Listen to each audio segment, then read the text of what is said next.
On connaît tous plus ou moins cette histoire. Mais et si ce n'était pas juste un récit ancien? Et si, en réalité, c'était une incroyable étude de cas psychologique sur le risque, le but dans la vie et la transformation?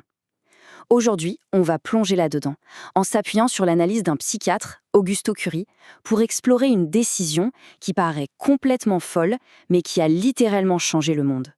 Cette phrase, elle est vraiment au cœur de tout ce qu'on va voir. Toute barque est trop petite quand on a un grand rêve. Ça parle de quoi au fond? Ça parle de ce moment décisif où il faut choisir. Est-ce qu'on reste dans le confort de sa petite barque ou est-ce qu'on ose tout quitter pour un rêve qui nous dépasse? Eh bien, c'est précisément le dilemme auquel 4 jeunes hommes ont été confrontés il y a très, très longtemps.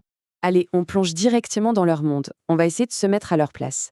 Imaginez un peu la scène. On est sur les rives de la mer de Galilée. Là, on a 4 jeunes pêcheurs. Leur vie, c'est une routine, un cycle sans fin, prévisible, presque monotone, rythmé par le bruit des vagues et la lourdeur des filets. Pour eux, l'avenir, ce n'était pas du tout une page blanche. Non, c'était plutôt un chemin tout tracé. Une seule et unique voie, dessinée bien avant même qu'ils ne naissent. Une sorte de destinée qui semblait aussi figée, aussi inchangeable que l'horizon sur la mer. C'est ce qu'on pourrait vraiment appeler un piège générationnel. Leur identité était complètement liée à leur métier. Leur grand-père, pêcheur. Leur père, pêcheur. Eux, eh bien, ils étaient destinés à être pêcheurs. C'était ça, naître, vivre et mourir pêcheurs. Il n'y avait tout simplement pas d'autre option sur la table. Et attention, il ne faut pas imaginer une carte postale. Leur vie était tout sauf facile. C'était un quotidien vraiment ardu, frustrant. Le travail était épuisant. Des nuits entières à ramer pour bien souvent remonter des filets vides. Et comme si ça ne suffisait pas, il y avait la pression de l'Empire romain, avec des impôts écrasants, qui transformaient chaque journée en une pure lutte pour la survie. Cette citation, elle est terrible, mais elle résume parfaitement leur état d'esprit. La mer, qui devrait être ce symbole d'infini, d'opportunité, eh bien pour eux, elle était devenue un bassin de déception. Au lieu de l'aventure, il n'y avait plus que de la frustration.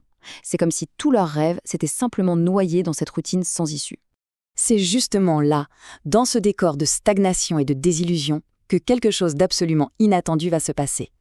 Un homme, un parfait inconnu, débarque sur le rivage. Et il s'apprête, sans qu'ils s'en doutent une seconde, à faire voler toute leur réalité en éclats. Il s'approche tranquillement de leur barque. Il n'a rien à leur offrir, pas d'argent, pas de promesse de pouvoir.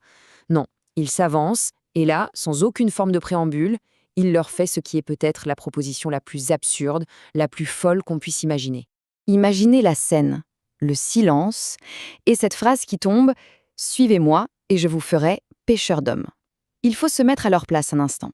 Le choc a dû être total. Pêcheur d'hommes, mais ça veut dire quoi au juste? Pêcher des poissons, ça, ils savaient faire, c'était toute leur vie. Mais pêcher des hommes, l'idée est tellement abstraite, c'est presque du délire.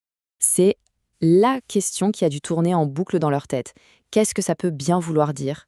Il n'y a eu aucune explication, aucun plan d'affaires, aucune garantie. Rien. Juste cette phrase complètement énigmatique sortie de la bouche d'un étranger qui concrètement n'avait absolument rien de tangible à leur proposer. Alors maintenant, on va basculer sur l'analyse de leur conflit intérieur. Parce que là, ça dépasse le simple récit. On est en plein dans une étude de cas fascinante sur la psychologie de la décision, surtout quand on est face à une incertitude aussi radicale. Le choix qui se présentait à eux était d'une clarté brutale. D'un côté, l'option A, rester. C'est la sécurité, même si elle est précaire. C'est le tangible, les barques, les filets, l'entreprise familiale. Une vie dure, c'est sûr, mais une vie qu'ils connaissent par cœur. Et de l'autre côté, l'option B, partir. Là, c'est le grand saut dans l'inconnu. Un parfait étranger, pas d'argent, pas de plan, juste une promesse complètement abstraite. La question se pose et elle est vertigineuse.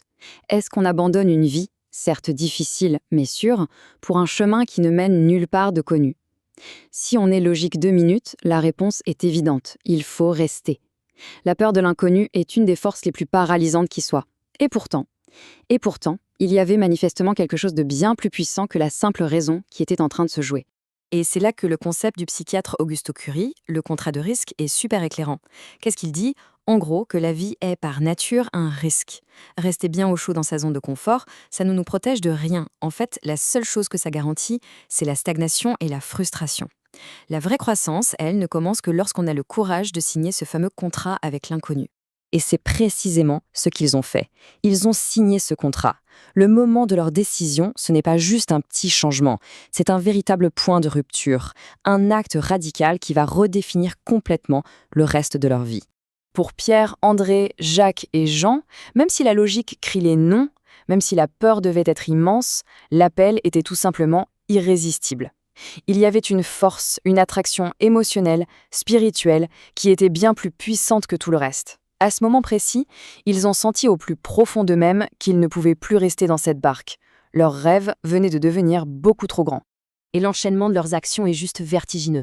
Ce n'est pas une décision prise à la légère, c'est un abandon total. Étape 1, ils lâchent leur filet. C'est leur outil de travail, leur gagne-pain. Étape 2, ils quittent leur barque. C'est leur capital, leur entreprise. Étape 3, ils tournent le dos à leur père. C'est leur famille, leur passé, leur sécurité affective. Et tout ça pourquoi ? Pour suivre un homme qu'ils connaissent à peine. Le point le plus important à comprendre, il est là. Ils n'avaient aucune idée des conséquences de leur choix. Zéro. Mais ce qui est certain, c'est qu'ils ne pouvaient plus rester dans la barque. Ce n'était plus une question de logique ou de raison. C'était une décision du cœur, une intuition viscérale, qu'un destin, qu'un but bien plus grand les attendait, même s'ils étaient totalement incapables de le définir à ce moment-là. D'accord, ils ont tout laissé derrière eux. Mais la question est, pourquoi faire ? Si ce n'était pas pour l'argent ou pour la sécurité, quel était le véritable gain dans cette histoire ? Qu'est-ce qui a pu rendre un risque aussi énorme rentable, d'une certaine manière ? C'est vraiment la question essentielle. Qu'est-ce qu'on gagne quand on perd tout ? La réponse nous amène à leur transformation ultime. Ils ont peut-être perdu leur gagne-pain, oui, mais ils ont gagné une mission. Ils ont échangé quelque chose de très concret, de très tangible, contre quelque chose qui les dépassait complètement. En fait, c'est toute leur vision du monde qui a basculé. Avant, leur investissement, c'était quoi ?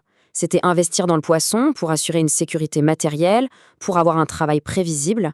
Leur nouvel investissement, c'est tout autre chose. C'est investir dans l'humanité, rechercher un but qui transcende le quotidien et porter un rêve capable de changer le monde. Et c'est exactement ce que le psychiatre Augusto Curie appelle le développement de l'intelligence spirituelle. C'est quoi ça ? C'est tout simplement la capacité de chercher un sens plus profond à sa vie. C'est comprendre que l'existence ne se résume pas à ce qu'on peut voir, toucher ou compter. C'est investir dans l'humain et dans un but qui va bien au-delà de nous. Au final, cette décision, qui semblait si impulsive, si irrationnelle, ce oui dit par 4 simples pêcheurs, a eu des conséquences absolument monumentales. En signant ce qui est peut-être le plus grand contrat de risque de l'histoire, leurs idées et leurs actions ont fini par changer le monde et continuent d'influencer des milliards de vies encore aujourd'hui. Et cette histoire, au fond, nous renvoie à notre propre vie. Elle pose une question universelle, parce que la vie est pour tout le monde un grand contrat de risque. Alors la question finale, c'est quelle est notre propre barque, celle qui nous offre la sécurité ? Et surtout, quel est ce grand rêve, cet appel qui nous invite peut-être à la quitter ? Quel est le contrat de risque que l'on est prêt à signer ?